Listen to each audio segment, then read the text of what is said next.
Before we get into the video, take a look at these t-shirts.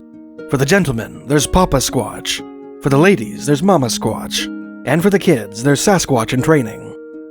For a limited time, these shirts will be available only on mysteriesofcanada.com for $29 Canadian, or about $21 US. To get a closer look at this rare and elusive apparel, and support this channel in the process, please check out the link in the description.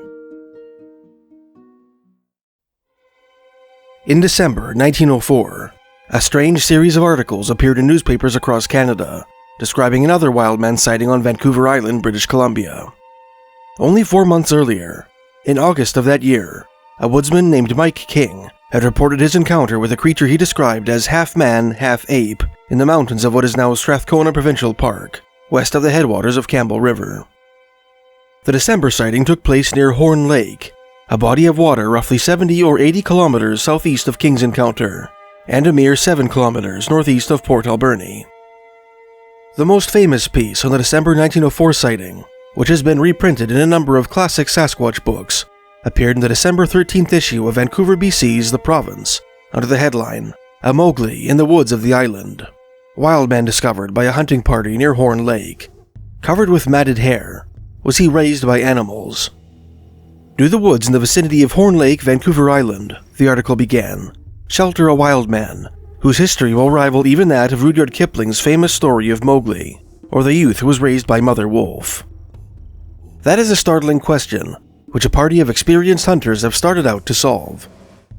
The objective point of the party's search is along the banks of Horne Lake, and they hope to capture a wild man, whose frequent appearance there of late has revived a tale of the weirdest in the annals of backwoods life. For years past, there have been vague rumors of the existence of a wild man, fleeting glimpses of whom may have been got in the vicinity of Horne Lake and Englishman's River by various men while out hunting. These rumors have always been discredited, despite the fact that the wild creature's appearance has been frequently reported during recent years. The truth, in most cases, depended upon 1 or 2 witnesses. The rumors were generally scouted. The article went on to state how these vague reports were verified on December 10, 1904, when 4 men from the proximate coastal settlements of Qualicum, now Qualicum Beach, went hunting near Horne Lake. Later articles identified these 4 hunters as A.B. Crump, James Kincaid, T. Hutchins, and W. Buss. According to the piece in The Province, while walking along the banks of Horne Lake, these men came upon a being in the form of a man, who, although evidently young, had long matted hair and a beard, and was covered with hair all over the body. The creature was surprised while near the shore of the lake, and on catching sight of the 4 men, ran away with the swiftness of a deer, and was soon lost to sight in the thick underbrush. The wild man was distinctly seen by the 4 members of the party, and as they are all reliable individuals, their testimony is accepted without any doubt. Various contemporary articles speculated that the wild man was either a certain man who had disappeared in 1892, at the age of 20, while hunting near Horne Lake, or a young boy from Qualicum, who had inexplicably vanished 9 years before. Although a vigorous search was instituted at the time, declared the piece in The Province in reference to the subject of the former theory, no trace of the youth was ever found. Many old-timers, and nearly everyone who has heard the strange story of the quartet of hunters, now believe that the wild man, whose existence is now positively established, is the same youth who was lost in the woods over a decade ago. It is pointed out by medical men and others that if the youth met with an accident and hurt his head, he might thereby lose his reason, and memory also vanishing, he might become wild and live like the animals who in that case would be his only associates.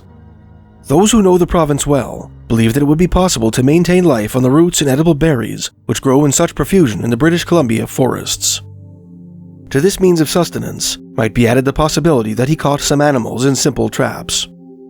The article concluded with statements that both scores of Indians and settlers who built their cabins on the banks of the Englishman River, the headwaters of that waterway lying 2 valleys to the southeast of Horne Lake, about 12 kilometers or 7 miles away, also claim to have encountered the wild man during their backcountry escapades, and that a search was presently underway to capture the skittish creature. The tale of the wild men of Horne Lake appeared to end in tragedy 5 months later, when newspapers reported that the creature had been shot by a native near Union Bay, just south of Comox, and had stumbled into the woods to die.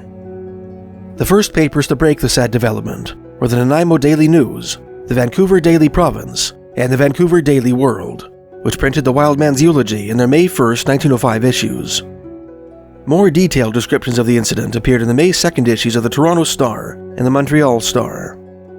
According to the story, brought to reporters by a bush pilot named Captain Owens, who heard it from merchant John Fraser of Fraser and Howe, a group of natives canoeing near Union Bay spotted what they first took to be a bear digging for clams on the beach. The creature was naked and covered with hair. One of the natives raised his shotgun and fired at the creature, which jumped up, issued a terrible howl, and ran on two legs into the woods. Horrified by what they had done, the natives returned to the Union Bay settlement and related the tale to their friends and family, all of whom firmly believed in the existence of the Wildman of Vancouver Island. A search party went back to the beach to find the creature, but its body was never recovered. The pilot Owens, who brought the story to the press, put forth his own theory as to the creature's identity, perhaps providing a backstory for the vague tale so frequently alluded to in other articles of a young man from Qualicum who had disappeared in the woods 12 years earlier. Owens proposed that the hairy creature might be a young man who had accompanied him to that part of the coast 10 or 12 years earlier, when he was the captain of a steamer called the Jean. This shipmate had disembarked at Qualicum in order to stay with a man called Bass during the holidays. At some point during his visit, he wandered into the woods and was never seen again. Owens, declared a piece in the Vancouver Daily World, thinks that possibly he lost his way and ultimately his reason, and degenerated into a half-savage creature, and was the man who was recently shot. A last hopeful article, published in the May 5th issue of the Vancouver Daily World, declared that some residents of Qualicum believe the Wildman might yet be alive, and are in the process of organizing another search party for him. The fate of this embryonic expedition is a mystery. Fortunately, the story of the Vancouver Island Wildman did not end with the creature shooting at Union Bay. On June 18, 1905, about a month and a half after his apparent demise, the elusive figure was spotted again by none other than James Kincaid, one of the 4 hunters who had first sighted the creature at Horne Lake half a year earlier. Kincaid's second sighting took place near the mouth of the Little Qualicum River, about 2 miles up the coast from Qualicum Beach, while he was cycling near the local schoolhouse. He described the encounter in a letter addressed to government agent Marshal Bidwell Bray, writing, "I write you to let you know that I saw the Wildman on the 18th of June, just by the Little Qualicum schoolhouse. I was out visiting and was going home. I thought it was a man, and was going to get off my bike and walk with him, and whistled for him to get out of the way. When I was about 10 yards from him, he turned his head, and when he saw me coming, he made a jump in the bush and ran away. I passed him. I was about 3 yards from him. He is a man about 6 feet high, and a very stoutly built fellow. It was the same looking thing I saw up at Horne Lake last fall, when I was hunting up there. Would it be advisable to shoot him if seen again? Please let me know by return mail. Yours truly, Sergeant James Kincaid." Marshal Bray wrote back to Kincaid, informing him that it was unlawful to shoot Mowglies within the province of British Columbia at any time. In the midst of these tantalizing developments, various theories were put forth as to the identity of what newspapers dubbed the Mowgli of Vancouver Island, Mowgli being the feral East Indian boy who features in English author Rudyard Kipling's 1894 fictional anthology, The Jungle Book. One novel hypothesis appeared in an article for the June 3, 1905 issue of the Victoria Daily Times. The piece was written by a mysterious columnist who accredited himself C. Mackay S., who penned a number of articles for that publication from 1905 to 1907 on the subject of Canadian West Coast history. The writer claimed that, during his own lumber hunting excursion up what was probably the Gold River, on the western side of the island in the summer of 1869, he and his companions encountered a band of mysterious natives who fled into the woods at their approach. When they returned to the mouth of the river, where a Muchalat Nootka village lay, the locals informed them that the strange inland dwellers they had encountered were the frightened remnants of a multiracial clan whom their ancestors had attempted to exterminate. These people were the descendants of Chinese settlers who had been brought to Vancouver Island in the 1780s by British trader John Mears, who had hoped to employ them in his fur trading fort at the Nootka village of Uquat. In the chaos of what is known today as the Nootka Crisis, in which Spanish naval personnel arrested Mears' employees for violating Spanish sovereignty in the North Pacific, the Chinese were left behind in the Nootka village. Resigned to build a new life for themselves on Vancouver Island, many of the Chinamen took Nootka women for wives. The columnists' informants explained that the descendants of the Chinese became so numerous that the Nootka feared they would overpower them. To prevent this, they made war on them, driving them from the coast into the inhospitable interior of the island. Later, they made another assault on their village on the Gold River.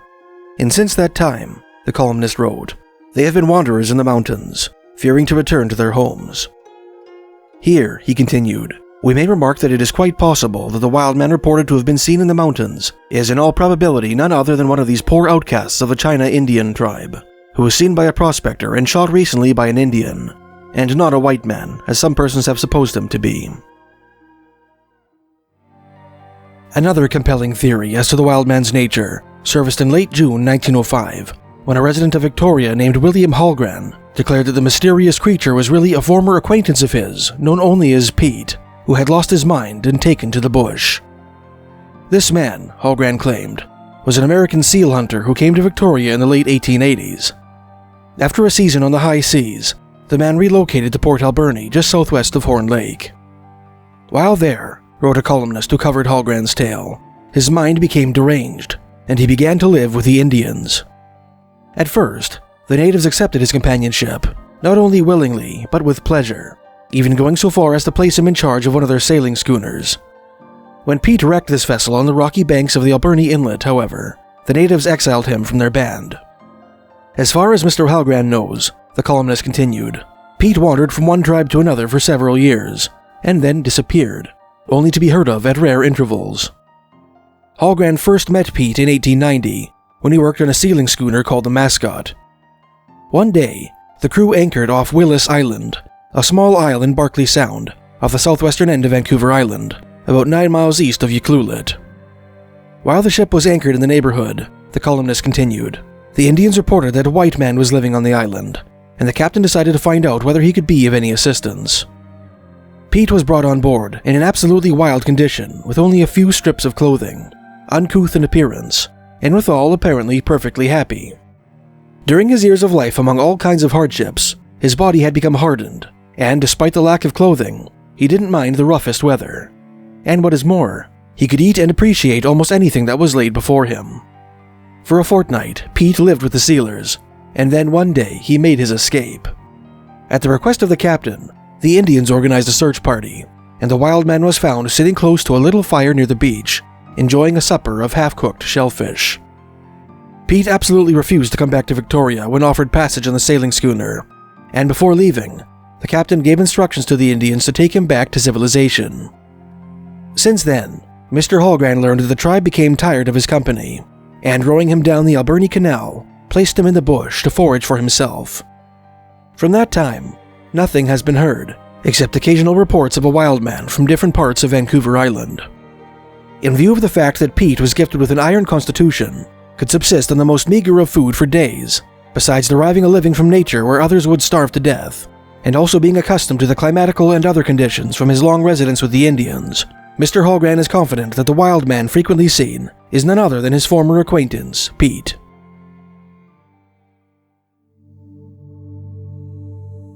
The saga of the Horne Lake Wildman took another interesting turn in August 1905, when a pair of new back-to-back sightings indicated that there might be more than one wildman haunting the rainforests of Vancouver Island. The first sighting took place near Little Qualicum, where James Kincaid had his second encounter with the creature a month and a half earlier. The witness this time was an unnamed informant whom a journalist described as one of Nanaimo's most prominent and reliable citizens. Not far from the site of Kincaid's sighting, the witness spotted a strange figure drinking from a brook, clad in a pair of ragged overalls and an undershirt. He described the creature as a rugged-looking man of about 75 years of age, covered with long hair. When he realized that he was being watched, the wild man bounded into the bush. The Nanaimo man chased the fleeing vagabond, overtook him, and began to interrogate him. In the midst of their conversation, the wild man uttered a howl and bounded off to his burrow beneath a tree, where the interview resumed. The only information the witness managed to wrest from the taciturn recluse was that he was a prospector who had first come to Victoria in 1858 and had spent much of the ensuing years panning for gold in Kootenay country far to the east. he revealed that his home was on Cupper Island, one of the Gulf Islands, about 40 miles southeast of Qualicum, known today as Penalicut Island. Later newspaper articles reported that the Wildman was arrested by Officers Stevenson and Trafford of the British Columbia Provincial Police, determined to be a harmless if eccentric beachcomber, and promptly released. Perhaps resentful as a consequence of his reception on Vancouver Island, the man relocated to the Fraser River on the mainland and became a fisherman. While British Columbian newspapers smugly put the Qualicum story to bed, another, more frightening Wildman encounter took place on the Upper Campbell River not far from Buttle Lake, about 65 miles northwest of Qualicum. The witness in this case was a Kayakquat Nootka hunter named Joe, who had been hired by an Nanaimo man named William McTavish and his friend from Seattle to guide them on a casual exploratory jaunt up Campbell River. During the expedition, Joe spotted a small black bear in the distance and began to stalk it, hoping to bag it for dinner. The native followed the animal into a thick cluster of berry bushes, which covered a section of hill that had been laid bare by a rock slide. As he did so, a 6-foot-tall human-like creature, covered in reddish-brown hair, sprang from an overhanging ledge of rock and raced after the bear, brandishing an enormous club. Identifying the creature immediately as a Masache Ikta, or the Bad Thing, which the elders of his tribe claimed lived in the mountains, the native raised his rifle and shot the figure in the shoulder. The creature snarled with rage and terror and clamped an enormous hand over its wound. Unwilling that the monster should discover the source of the offense, Joe fled back to camp as fast as his legs would carry him. According to an article in the August 4th, 1905 issue of the Vancouver Daily World, Joe shared the tribal idea that the Wildman was one of the descendants of a great ape that escaped from one of the Spanish ships during the first exploration of Vancouver Island. All the country at the head of Campbell River and southward to Cowichan Lake is shunned by the native tribes as the exclusive domain and hunting field of the uncanny human beast of the jungle.